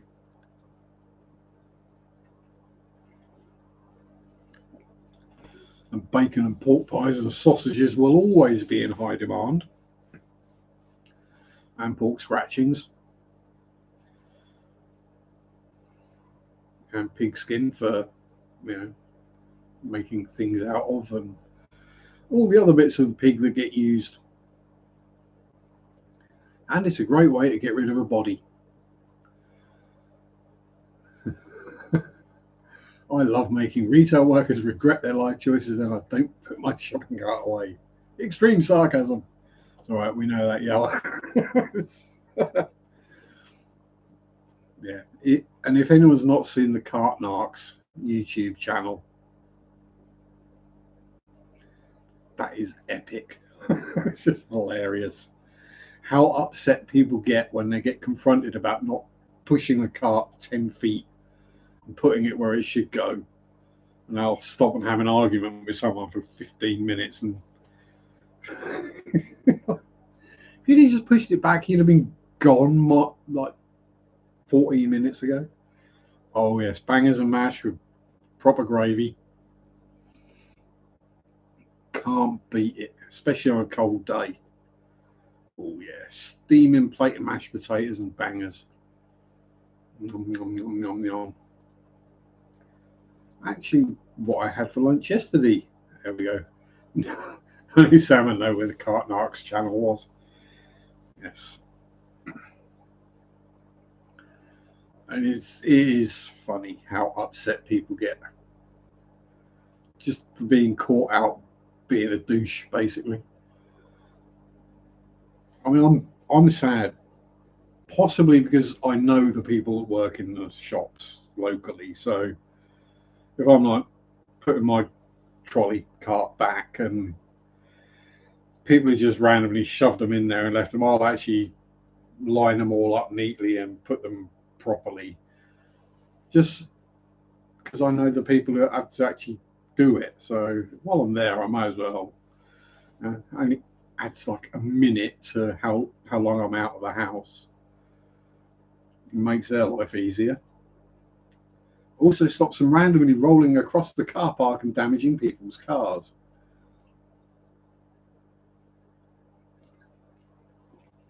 Do I make the gravy? I boil the kettle. I get some gravy granules. I stick them in a mug. I add the boiling water. I give it a stir. Sometimes I'll add a bit of soy sauce, a bit of teriyaki, or some Marmite, or some ginger, or mustard, or horseradish. But yeah,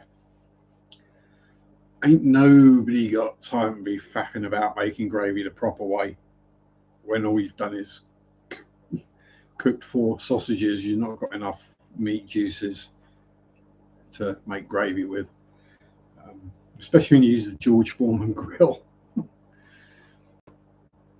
Yeah, I can't be. I mean, yes, properly made gravy is nicer. That's it's just a given that properly made gravy using the meat juice is always nicer. But I'm cooking for one. I don't. Yeah. Most of my food is either cooked in the frying pan, in the George Foreman grill, or in the microwave. So, yeah. we're going to do it the easy way. And as I have very little sense of taste and no sense of smell, doesn't really matter. Oh, no worries, Dan. So glad to hear you're moving onwards and forwards with your life. Like I say, and the extra money will help with the mortgage payments, no doubt.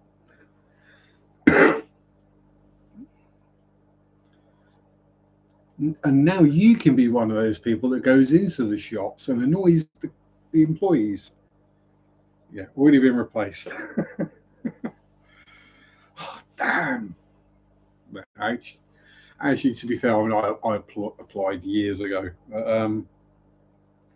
Yeah, I'm safe to say I'm happier where I am. But yeah, when you're a retail worker, you can always tell when you're dealing with a customer that's worked or works retail. It's really easy to tell, especially if something's gone a bit skew, a bit wrong. Yeah, something has gone awry. You can always tell someone who's done that job. And yeah, there is that. You always enjoy your hobby more when you don't do it for a living. That's what I've found, especially when working in a model shop, because I was dealing with radio control cars all day, 5 days a week. And then you know what? Last thing you want to do when you get home is work on your own. Working in retail has put me off shopping. Did 2-3 months in hospitality, and that put me off pubs, bars, etc. Yeah, it's. But I mean, the thing I find is, as a retail worker, when you are out shopping, especially if someone's caroning, is you can say something that the employee might want to say but can't, or if you bite your lip, you can then sympathise with them afterwards and go, "Yeah, don't worry, I know, been there, done that. Yeah, I had to try and get wear a mask as well too during COVID. Oh, yeah, really. Yeah, the ones I had to were drunk as well. Yeah, yeah. Well, the fish don't cause trouble. It's the humans that cause problems. Um, yeah, if you work in something, last thing you want to do when you do something for a living is to come home and do it for your hobby. One day, a customer wanted to put 4 green terrors with honey gouramis. Told them I wouldn't put them together, and they said they had before and it was fine. No, it weren't. GTs and honey gouramis. I mean, the GTs will be fine. I mean, they'll eat the honey gouramis. Don't have Karens here. I want to meet one to demean them. Yeah, I mean, fortunately, where I work, we don't tend to get too much of a problem. I remember one customer wanted 2 discus with a poacher and large cichlids. Yeah, that's not going to work either. Yeah, I've seen it done once. It has to work. Exactly. But no, fish have different personalities. I mean, I've no doubt there are some people that have got electric blue acara that would go, you can't keep them with live bearers, I'll just eat them all. Yeah, mine don't. If anything, mine get bullied by the live bearers. Had to explicitly ask if the tanks have salt in. Yeah. Yeah, marine, fishing at pure RO. Yeah. Finding Nemo has probably caused more fish deaths than any other movie. Rift Valley people adding certain products are convinced it makes the tank brackish. No, it just makes it hard. Because my tap water is perfect for Riflate cichlids. It's certainly not brackish.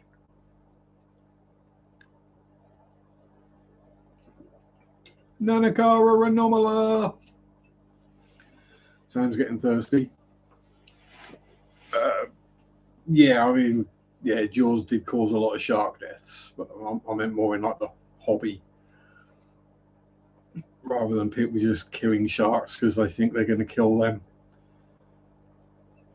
I was actually looking it up the other day, and in the UK, cows, not bulls, cows are actually the most dangerous animal in the UK. Cows kill 6 people a year.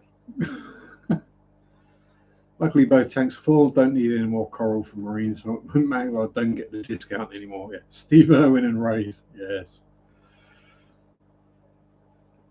Don't know how that one neighbourhood auntie who pokes her nose in everyone's business. Yeah, that's basically a Karen. Poke their nose into everything and then get entitled and think everything should be done the way they want it done, and they're always right and it's always someone else's problem. Yeah. And then they get really upset when you tell them. Shark Water 2 is great out of your life. Wonderful documentary about the love of ocean creatures. Oh, I love sharks. Sharks are awesome. I mean, I wouldn't get in the water with one. I mean, I wouldn't get in the water full stop. But, you know, I have a general rule. Don't mess with animals that can kill you with their face. You know. Yeah. Good point, Rebecca. Yeah. Although the thing is, and no offense, Dan, although you'll probably be on my side here, probably cheaper to shop elsewhere and not get the discount than it is to buy it from Maidenhead in Knockcuts. That's one reason I don't buy stuff there very often. Because, you know, when I can, if let's say I wanted to buy a super red bristlenose, if I can buy one for £10 or £30 odd, I'm going to buy it for a tenner. EU is quoted as one of the biggest exporters of shark fins. That's probably by catch, though, I would think. Well, if it was UK waters, it'd be by catch. But yeah, Mediterranean, quite possibly, I can imagine it. Practically shark in your makeup, shampoo, sandpaper, fish sticks, and fake crab meat. That's the problem. Shark is bad for heavy metals like swordfish. There's nothing bad about heavy metal. Rock on!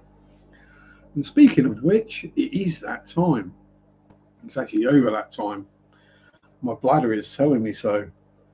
I've had that much mercury in my system on my head. Queso great whites didn't feel in danger in any way. Yeah, I say, I think a lot of the problem with great white attacks is that it's generally people wearing black wetsuits paddling on a surfboard that look like seals. You know, try not to look like an animal's prey item. It's usually a good idea. But anyway, pardon me. Thank you everyone for being here. Stay safe. Peace out. Have a good time, Dan. Enjoy the piggy wigs. Rock on. Bye bye. Sunday shop do do do do do do. Sunday shop do do do do do do. Sunday shop do do do do do do do do. Arr, Jim lad. Boo. Bye bunny. Bye bunny.